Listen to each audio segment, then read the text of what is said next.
ನಮಸ್ಕಾರ ಎಲ್ಲರಿಗೆ. ಇವತ್ತಿನ ವಿಡಿಯೋದಲ್ಲಿ ನಾವು ರಿವ್ಯೂ ಮಾಡ್ತಾ ಇರೋ ಸಿನಿಮಾ ಮಾರ್ಕ. ಇದು ಒಂದು pure mass action thriller cinema. ಹಾಗಾಗಿ ನೀವು ಆಕ್ಷನ್, ಇಂಟೆನ್ಸ್ ಸೀನ್ಗಳು ಮತ್ತು ಸ್ಟ್ರಾಂಗ್ ಹೀರೋ ಪ್ರೆಸೆನ್ಸ್ ಇಷ್ಟಪಡ್ತಿದ್ರೆ ಈ ರಿವ್ಯೂ ನಿಮಗೆ. ಮೊದಲಿಗೆ ಸ್ಟೋರಿ ಬಗ್ಗೆ ಹೇಳ್ಬೇಕಂದ್ರೆ, ಮಾರ್ಕ್ ಕಥೆ ತುಂಬಾ ಕಾಂಪ್ಲಿಕೇಟೆಡ್ ಅಲ್ಲ. ಇದು ನ್ಯಾಯ, ಅಪರಾಧ ಮತ್ತು ನಾಯಕನ ವೈಯಕ್ತಿಕ ಹೋರಾಟದ ಸುತ್ತ ತಿರುಗುತ್ತೆ. ಸಿನಿಮಾ ಸ್ಟಾರ್ಟ್ ಆಗೋಕೆ ಜೊತೆಗೇನೆ ಟೋನ್ ಸೆಟ್ ಆಗುತ್ತೆ. ಮೊದಲ ಹಾಫ್ ತುಂಬಾ ಫಾಸ್ಟ್, ಎನರ್ಜಿಟಿಕ್ ಮತ್ತು ಎಂಗೇಜಿಂಗ್. ಇಲ್ಲಿ ಡೈರೆಕ್ಟರ್ ಪ್ರೇಕ್ಷಕರ ಅಟೆನ್ಷನ್ ಹಿಡ್ಕೊಳ್ಳೋಲ್ಲಿ ಸಕ್ಸಸ್ ಆಗಿದ್ದಾರೆ. ಈಗ ಪರ್ಫಾರ್ಮೆನ್ಸ್ ಬಗ್ಗೆ ಮಾತಾಡೋದಾದ್ರೆ, ನಾಯಕನ ಸ್ಕ್ರೀನ್ ಪ್ರೆಸೆನ್ಸ್ ಈ ಸಿನಿಮಾದ ದೊಡ್ಡ ಪ್ಲಸ್. ಎಂಟ್ರಿ ಸೀನ್ಗಳು, ಆಕ್ಷನ್ ಬ್ಲಾಕ್ಗಳು ಮತ್ತು dialogue delivery full mass feel ಕೊಡುತ್ತೆ.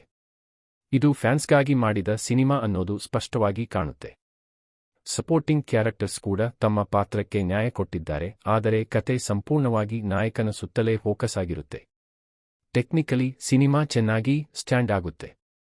ಕ್ಯಾಮೆರಾ ವರ್ಕ್ ಕ್ಲೀನ್ ಆಗಿದೆ, ಆಕ್ಷನ್ ಸೀನ್ಗಳಲ್ಲಿ ಮೂವ್ಮೆಂಟ್ ಚೆನ್ನಾಗಿ ಕ್ಯಾಪ್ಚರ್ ಆಗಿದೆ.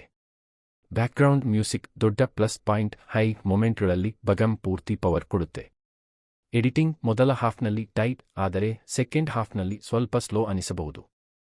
ನೆಗೆಟಿವ್ ಬಗ್ಗೆ ಹೇಳ್ಬೇಕಂದ್ರೆ, ಕತೆ ಹೊಸದಾಗಿಲ್ಲ. ನೀವು ಬಹಳಷ್ಟು ಮಾಸ್ ಸಿನಿಮಾಗಳನ್ನು ನೋಡಿದ್ದರೆ ಕೆಲವು ಟ್ವಿಸ್ಟ್ಗಳು ಪ್ರಿಡಿಕ್ಟೇಬಲ್ ಅನಿಸಬಹುದು. ಎರಡನೇ ಭಾಗದಲ್ಲಿ ಸ್ವಲ್ಪ ಎಳೆತ ಇದೆ, ಅಲ್ಲಿ ಇನ್ನೂ ಶಾರ್ಪ್ ಆಗಿ ಕಟ್ ಮಾಡಬಹುದಿತ್ತು ಅನ್ನಿಸ್ತು. ಆದರೆ ಕ್ಲೈಮ್ಯಾಕ್ಸ್ ಮತ್ತೆ ಸಿನಿಮಾವನ್ನು ಟ್ರ್ಯಾಕ್ಗೆ ತರುತ್ತೆ. ಒಟ್ಟಿನಲ್ಲಿ ಹೇಳ್ಬೇಕಂದ್ರೆ, ಮಾರ್ಕ್ ಒಂದು fan oriented mass action cinema. ಇದು ಎಕ್ಸ್ಪೆರಿಮೆಂಟ್ ಹುಡುಕುವವರಿಗಾಗಿ ಅಲ್ಲ, ಆದರೆ ಎಂಟರ್ಟೈನ್ಮೆಂಟ್, ಆಕ್ಷನ್ ಮತ್ತು ಹೀರೋ ಮೂಮೆಂಟ್ಗಳಿಗಾಗಿ ಹೋಗ್ತಿದ್ರೆ ಸಿನಿಮಾ ನಿಮ್ಮನ್ನು ಡಿಸಪಾಯಿಂಟ್ ಮಾಡೋದಿಲ್ಲ.